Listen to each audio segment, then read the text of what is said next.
Vamos conversar um pouco hoje sobre um assunto deveras importante, nada mais nada menos do que noções espaciais. Você sabia que, apesar do nome ser um tanto quanto curioso, todos nós fazemos uso de noções espaciais no nosso cotidiano? Sabe por quê? Porque nós vivemos num planeta relativamente grande para os nossos padrões. Esse planeta lindo, maravilhoso, chamado planeta Terra. Não é uma obrigação saber, mas sabe quanto a Terra tem de tamanho? A Terra tem nada mais nada menos do que 510 milhões de quilômetros quadrados. Com certeza, uma dimensão tão gigantesca quanto essa fez ao longo da história da humanidade o ser humano criar nada mais nada menos do que as chamadas coordenadas geográficas. Coordenada geográfica deve ser entendida como um conjunto de informações que facilitem a nossa localização na superfície terrestre. Por exemplo, uma forma muito comum de localizarmos qualquer coisa na superfície terrestre são os chamados pontos cardeais. Quem daqui já não fez uso desses pontos? Norte, norte, sul, leste e oeste? Esses pontos são, vitais. E vale a pena também da gente lembrar que cada um desses pontos tem sinônimos. Gostaria de lembrar para vocês sobre esses termos. Eu posso fazer uso de termos sinônimos ao ponto cardeal norte usando essas duas terminologias, boreal e setentrional. E no caso do sul, eu posso fazer uso também de dois termos sinônimos desse ponto, meridional e austral. Portanto, você pode falar que você mora num ponto da cidade que está na porção meridional ou setentrional em relação ao centro desta localidade. Ou então, você pode também falar que a sua casa está na porção oriental. Oriente é um sinônimo não de Japão, mas de leste. E ocidente é um sinônimo de oeste. Mas se você está observando bem essa imagem, você deve ter percebido que tem umas letras, um NE, um NO, um SO, um SE. O que significa cada uma dessas siglas?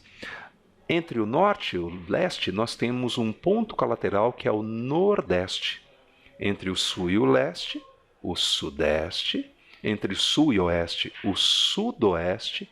E, finalmente, entre o norte e o oeste, o noroeste.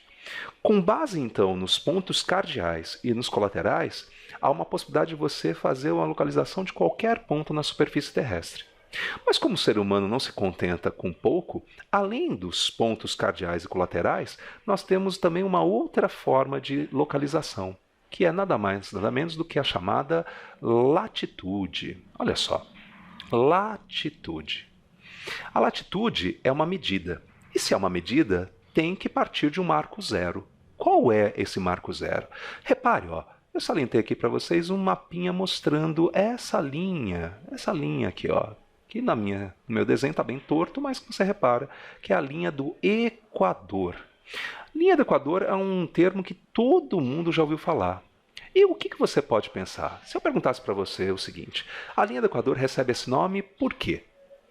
Se você pensou que a linha do Equador recebe esse nome porque passa pelo Equador, o país Equador, você está completamente errado. Sabe por quê?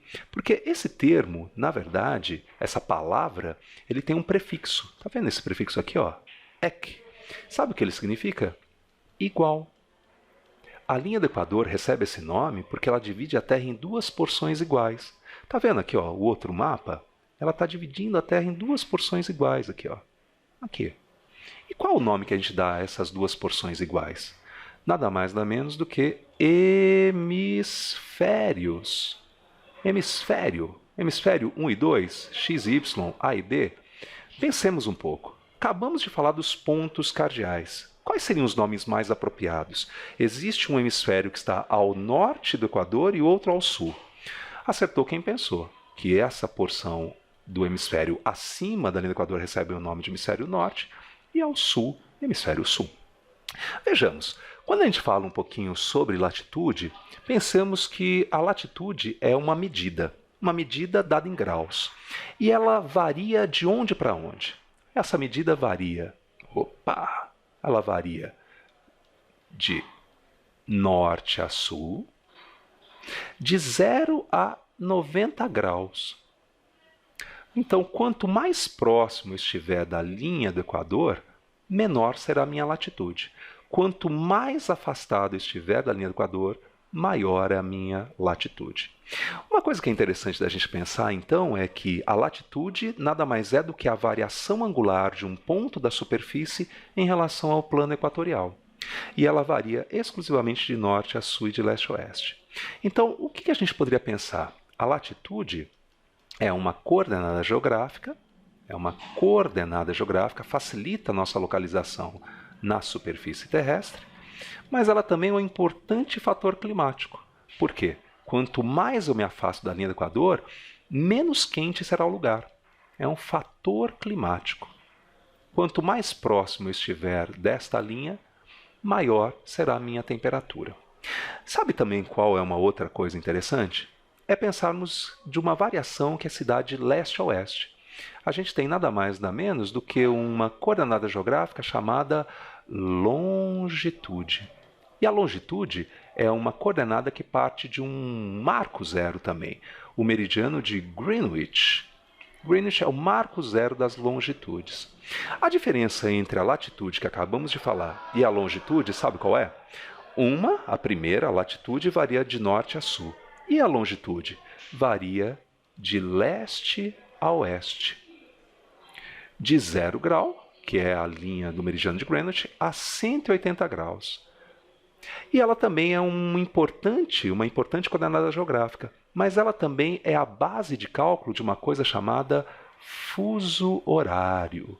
Através do movimento de rotação que se dá de oeste para leste, a Terra gira de oeste para leste, nós vamos ter nada mais nada menos do que horas adiantadas no hemisfério oriental e horas atrasadas no hemisfério ocidental. Como é que nós aplicamos esses conhecimentos? Vamos dar uma olhada? Olha só, quando a gente fala um pouquinho sobre latitude, nós temos referências também importantes. Quais são essas referências?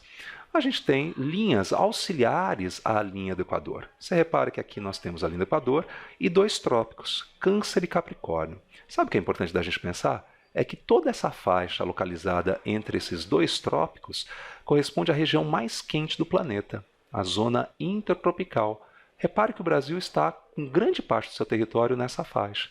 Isso nos gera, no país, elevadas temperaturas praticamente ao longo de todo o ano.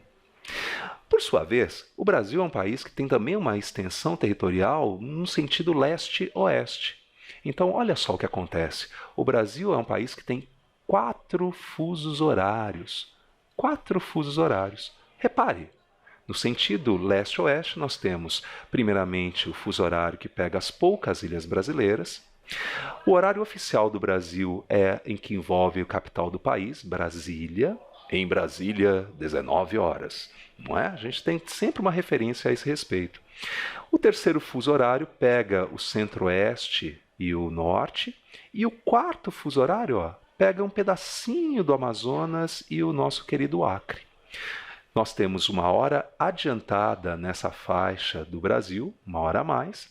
A hora oficial do país, porque envolve Brasília. Uma hora a menos nessa porção verde, e essa porção extrema do país tem 2 horas de atraso em relação à capital brasileira. Portanto, a gente pode dizer que o Brasil tem uma grande variação climática e botânica em função da sua latitude e tem muitos fusos horários em função da sua extensão leste-oeste, em função da sua longitude. É isso.